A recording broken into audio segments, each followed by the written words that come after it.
All right, guys, just showing you real quick how I've been doing sample management in Ableton.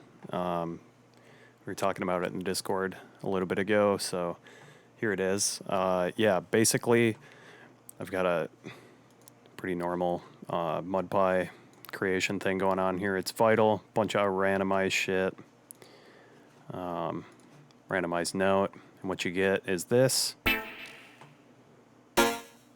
Every time this note plays, it's a completely different sound. Right. Randomizing the wavetable, smear, bend, all of these parameters. So what I'll do, there's two ways that I do MudPies now. This is kind of the primary way lately. I have this locked to 1 bar, so every sound will be 1 bar in length at maximum. And I'll just do a simple resample, record, loop this. This is going to catch my mic and stuff too.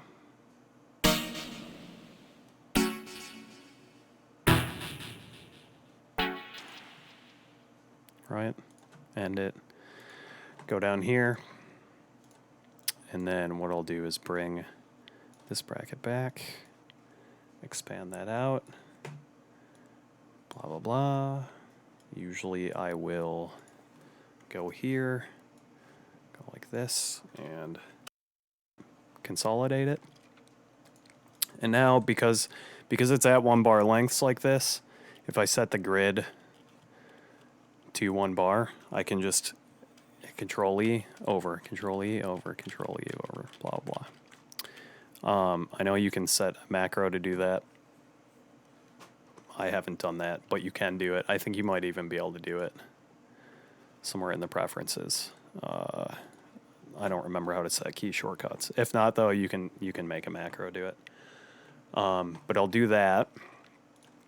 And the key part here is I'll either have done this, or let's take an old MudPie here. Doop-a-doo, this guy, right? You know, this is an old one, but say I've got this one. What I would do is go in here, be like, oh, I like this sound, move this over. There's another sound I like, move this over.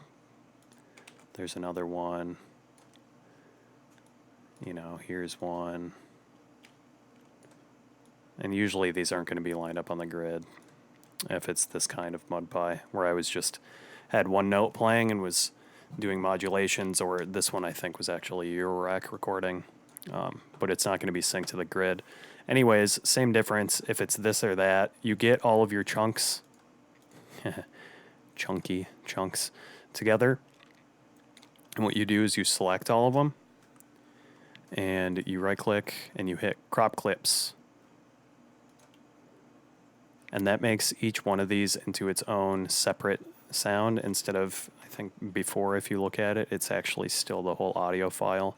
You're just getting a segment of it. So you want to crop them. And you could do that with these too. Doesn't matter how far apart they are. They don't have to be right next to each other or anything like that. And then you select all. And you drag, hit tab to go back over to the session view. Drag them onto your Delio like that. And then I'm using one of these Max for Live devices from Suzuki Kentaro. Now, these are each 25 bucks, which might seem like a lot, but it has helped my process so much. It just is way faster to use these than to do Edison or anything like that, in my opinion. And if you don't have FL, you don't have Edison. So if you're just in Ableton, this is probably the fastest way to do it, I've found. But I grab both of these. You don't necessarily need the renamer. I just like it because you can do this. So I get all of these on here. You select the first one up at the top here. Put on the renamer, put on the exporter. Open the renamer. The renamer has a lot of options. You've got your root, so you have to select one of these, click it to highlight it and activate it. Your root text, so this will be Vital donks. And then I like to usually put an underscore at the end, because the other thing I like to activate is index and put it here. This arrow puts the number at the end. So now you have name underscore number. There's all sorts of options in here. You can insert something, you know. Let's see how this works. Yeah. This is 3 characters in from the start. You can insert. You can change that, obviously. All kinds of renaming options, right? Replace, target something. You could probably replace everything that says audio with something else, right? But anyways, do that. There's even presets. I don't use those. You've got this first one selected. Hit rename. Boom. Those are all renamed. Close that. Still with this first one selected, open up your exporter. And I usually set it to WAV 24-bit. And then you select the folder that you're exporting to. Let's just do one on the desktop right now. I'll actually have to pop over to the desktop. The file browser that's inside of the plugin isn't very versatile. Video dump. Let's just call it that. Open live back up, gotta close this back down, select video dump, select your directory, folder, whatever, hit the export button, and then it goes through and exports everything that's in all of the clips that are in your session view. So if we open this back up, there they all are.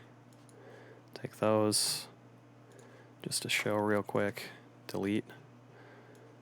We can drag them back in. Boom. Easy.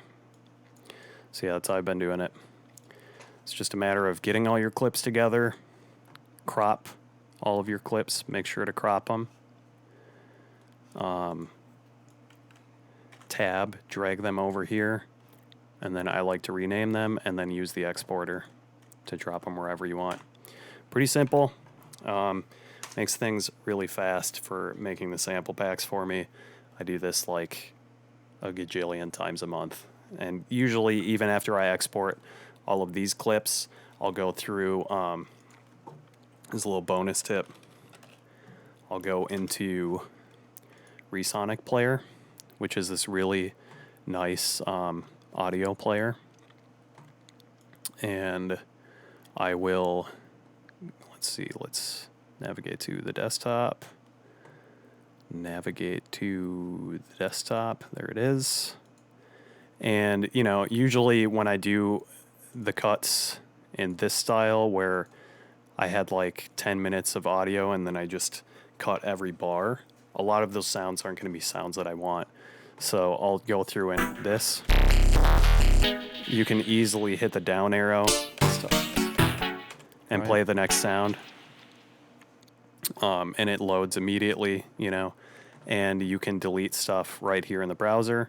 Or what I do is I create another folder and I just drag them right out of here into the next thing. So it's like pretty much the fastest, most streamlined way I've figured out, because sometimes I have 1,000 of these samples in a folder and I'm only going to want like, I don't know, maybe 40, 60 of them tops. So, you know, being able to just hit the down arrow and quickly scrub through sounds without wasting out, my voice is on that, without wasting a bunch of time is like really crucial.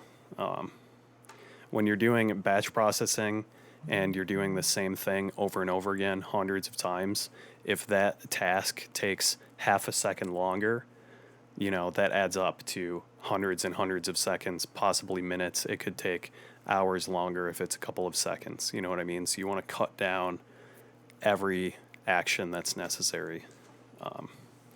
So yeah, that's my technique for processing or batch processing samples in Ableton coming from MudPies.